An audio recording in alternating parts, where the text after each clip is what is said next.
Nibdew billi insejħu mill-ewwel lil Mario Farrugia Borg li huwa kandidat għall-elezzjonijiet tal-Parlament Ewropew.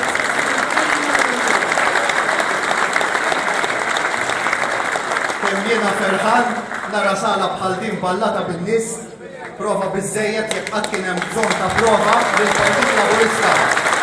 Mal-mexxej tagħna Dr. Joseph Muscat kien għadu u jibqa' jiġbed il-follow waraj. Imma jekk nanalizzaw ftit lin-nazzjonalisti, naraw illi l-istrateġija politika tagħhom tikkonsisti f'żewġ tattiċi.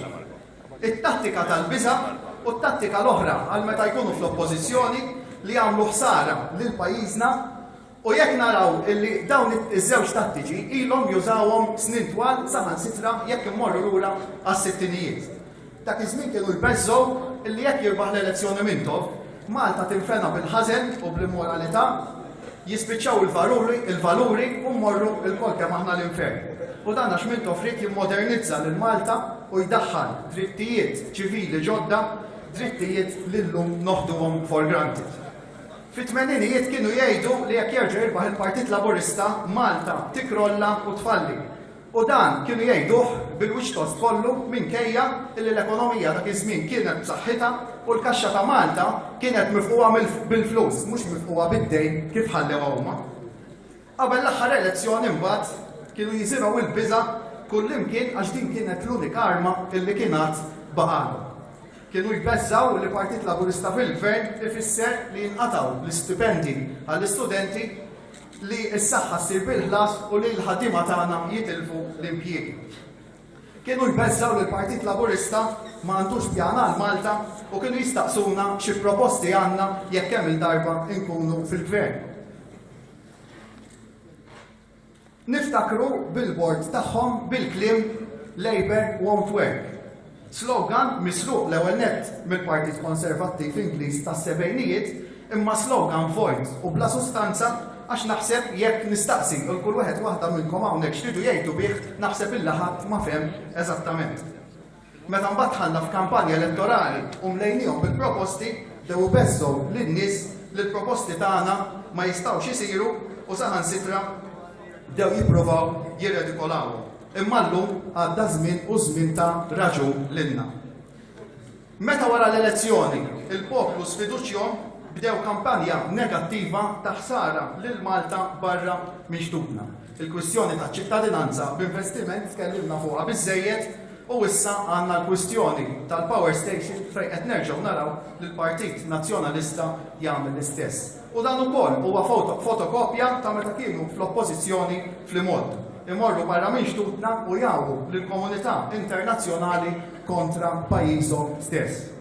Kienu jmorru l-Ġermanja dak iż-żminijiet sabiex iwissu li l-Ġermaniżi jippruvaw inaffru l-investiment minn pajjiżna għax kienu jgħidulhom li jekk jiġi l-investiment huma jibqgħu fl-oppożizzjoni. Kienu jġibu barranin hawn Malta sabiex jgħu lill-poplu kontra pajjiżna stess. Kienu jmorru l-Italja u jippruvaw iħajru politiċi Italjani biex jitkellmu kontra pajjiżna. Meta l-Partit Laburista fis-sebgħinijiet għamel ftehim maċ-Ċiniżi nislu biża' kbir. Sal-lum għadna ngawdu mill-infrastruttura li bnew iċ-Ċiniżi fis-sebgħinijiet. Iżda mbagħad meta telgħu fil-gvern bidlu d-diska u mhux biss saru ħbieb maċ-Ċiniżi imma fl-2012 iċċelebraw bil-kbir eluq l-40 sena mitwaqqif ta' relazzjonijiet maċ-Ċina bħalli kieku dawn ir-relazzjonijiet kienu waqfuhom huma. Illum iċ-Ċiniżi għandhom l-aqwa relazzjonijiet magħna u kif għenuna fl-imoddi hekk se jgħinuna issa. Imma x'issa n-nazzjonalisti reġgħu qegħdin fl-oppożizzjoni daw reġgħu saru komunisti, dittaturi, mafja u elf ħaġa oħra.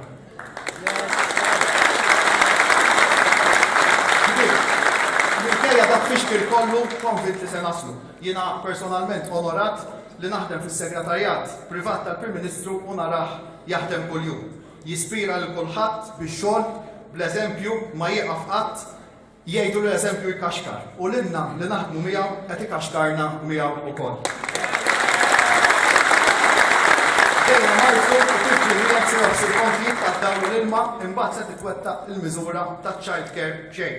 Se nerġgħu nkunu protagonisti fil-qasam ta' drittijiet ċivili u tal-minoranzi kif konna fl-imoddi.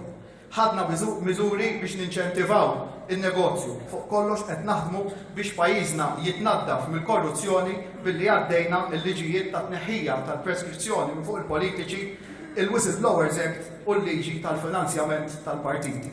F'dan kollu, il-nazzjonalisti flok ma jissieħbu magħna sabiex inħallu Malta aħjar mill-li sibnija qed jagħmlu bħat-tfal li jew kif ngħid jien jew inkisser. Ta' dan il-poplu se jagħtihom risposta. Fl-elezzjoni ta' Mejju, il-poplu għandu opportunità jurihom li huwa il-disgustat il-metodi tagħhom.